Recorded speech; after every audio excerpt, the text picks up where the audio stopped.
যতই মনে মনে তৃপ্তি বোধ করেন বিএনপি সবচেয়ে বড় দল, জনগণ যদি মুখটা ফিরিয়ে নেয় আপনার আমার কিন্তু কোনো স্থান নেই।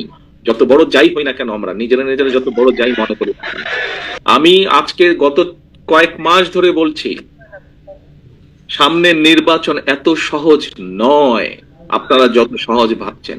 নিজের মনে যতই বড়াই করুন, আরে বিএনপি তো শাখা প্রশাখা একদম গ্রাম পর্যন্ত আছে, অন্যদের কি এত আছে? এত বড়াইয়ের কিছু নেই।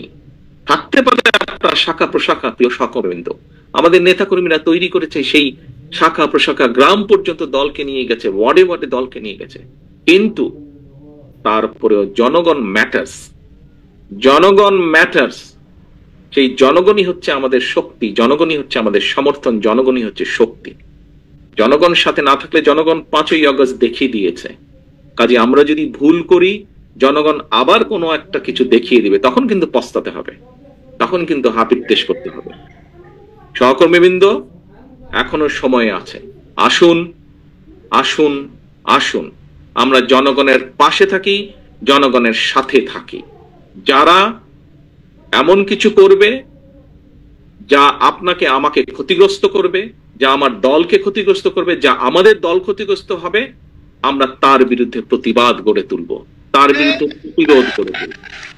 আজকে শহীদ জিয়ার 89তম জন্মবার্ষিকীতে যদি শহীদ জিয়াকে সত্যিকার ভাবে আমাদের স্মরণ করতে হয়, যদি শহীদ জিয়াকে সত্যিকার ভাবে সম্মান জানাতে হয়, আজকে দেশনেত্রী খালেদা জিয়া, ওনার জন্য আমরা দোয়া করছি সুস্থতার জন্য, কিন্তু দেশনেত্রী সবচাইতে খুশি হবেন, দোয়া তো আছেই, কিন্তু উনি যখন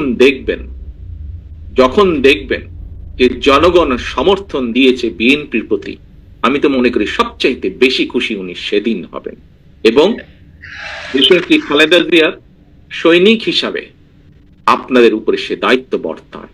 সহকর্মীবৃন্দ, আমরা কে ছোট নেতা, কে গ্রামের নেতা, কে ইউনিয়নের নেতা, কে বড় নেতা, কে বিভাগীয় নেতা, কে কেন্দ্রীয় নেতা, বিষয় এটি নয়। বিষয় একটি, আমাদের ঐক্যবদ্ধ থাকতে হবে, আমাদেরকে অন্যায়ের বিরুদ্ধে থাকতে হবে, আমাদেরকে অন্যায়ের বিরুদ্ধে প্রতিরোধ করতে হবে, আমাদেরকে এমন ভাবে দাঁড়াতে হবে যাতে জনগণ বোঝে যে আমরা তাদের সাথে আছি, জনগণ বোঝে আমরা তাদের পাশে আছি, জনগণ বোঝে যে জনগণ যেভাবে চায় আমরা সেভাবেই আছি, জনগণের প্রত্যাশা অনুযায়ী আমরা সেভাবেই তাদের পাশে আছি। দুদিন আগে আমি একজন ব্যক্তির টক শো দেখছিলাম, উনি কথা প্রসঙ্গে বলছিলেন, সে আলোচক কথা প্রসঙ্গে বলছিলেন যে উনি এখনো ঠিক বুঝে উঠতে পারছেন না, যেই স্বৈরাচার পালিয়ে গিয়েছে তারা আবার মাথা ছাড়া দেওয়ার চেষ্টা করছে। চেষ্টা ঠিক আছে, করতেই পারে তারা, কিন্তু তারা যদি ভোটের মাঠে নামে, কি নিয়ে তারা মানুষের সামনে হাজির হবে?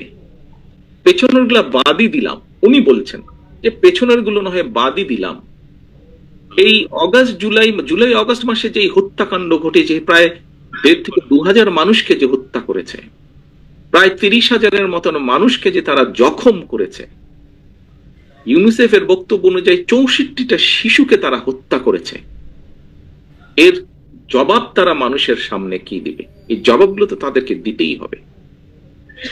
সহকর্মীবৃন্দ, আমরা যদি সেই দিনটি আসা পর্যন্ত আমাদের ভিতরে যদি কেউ কিছু করে, জবাব তো আপনাকে দিতে হবে। যখন আপনি 2 দিন পরে ভোটের জন্য মানুষের কাছে যাবেন, আপনাকে জবাব দিতে হবে না? সে যদি বলে যে এই মিয়া, তোমার ওই লোক এসে আমার সাথে এই ব্যবহার করেছে বা আমার প্রতি এই অন্যায় অবিচার করেছে, তোমার দলের লোক এসে, আপনি কি জবাব? আপনি কি যদি তখন যদি শুধু জবাব দেন ভাই ওকে তো চিনি না, ও দলের কেউ না, তাতে কি হয়ে যাবে? তাতে তো হবে না। প্রিয় সহকর্মীবৃন্দ, আমাদের সামনে উদাহরণ আছে, একদম কটকটা একদম পরিষ্কার উদাহরণ আছে। জনগণ যখন ক্ষিপ্ত হয়, জনগণ কিভাবে স্বৈরাচারকে খেদিয়ে দেশ থেকে পালিয়ে যেতে বাধ্য করে। সহকর্মীবৃন্দ, মাত্র কদিন আগে, এখনো চোখের সামনে জল জল করছে সেই উদাহরণ। জনগণ যদি ক্ষিপ্ত হয়, যতই মনে মনে তৃপ্তি বোধ করেন বিএনপি সবচেয়ে বড় দল, আমি জানি হয়তো আমার এই কথাটার কিছু কিছু রিয়াকশন হলেও হতে পারে, বিভিন্ন জন বিভিন্ন ভাবে টুইস্ট করতে পারেন। দলীয় প্রোগ্রাম বলছি, তারপরে এটা তো দলীয় থাকবে না, এখানে সাংবাদিক ভাইরা আছেন, ইন্টারনেটে কানেক্টেড, এটা বেরিয়ে যাবে। বিষয়টি হচ্ছে যে জ্বলজ্বল করছে সেই উদাহরণ। কাজেই দিন শেষে কিন্তু সেই জনগণ, দিন শেষে সেই জনগণ, আমরা সকলে সেই জনগণের সমর্থন পাওয়ার চেষ্টা করছি। কাজেই সমর্থন যদি পেতেই হয়, কেন আমরা সত্যিকার ভালোভাবে সেই সমর্থন নেওয়ার চেষ্টা করব না? কেন আপনি কেন আপনি অন্যায়ের বিরুদ্ধে চোখ বন্ধ করে রাখবেন? প্রিয় সহকর্মীবৃন্দ, দিন শেষে সেই জনগণের কাছেই যেতে হবে। জনগণ যদি মুখটা ফিরিয়ে নেয়, আপনার আমার কিন্তু কোনো স্থান নেই।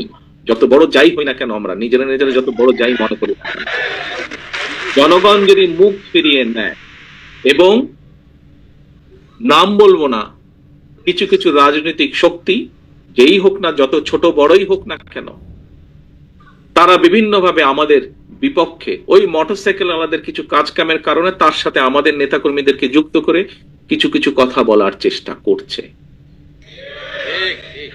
আমাদেরকে সতর্ক সচেতন হতে হবে।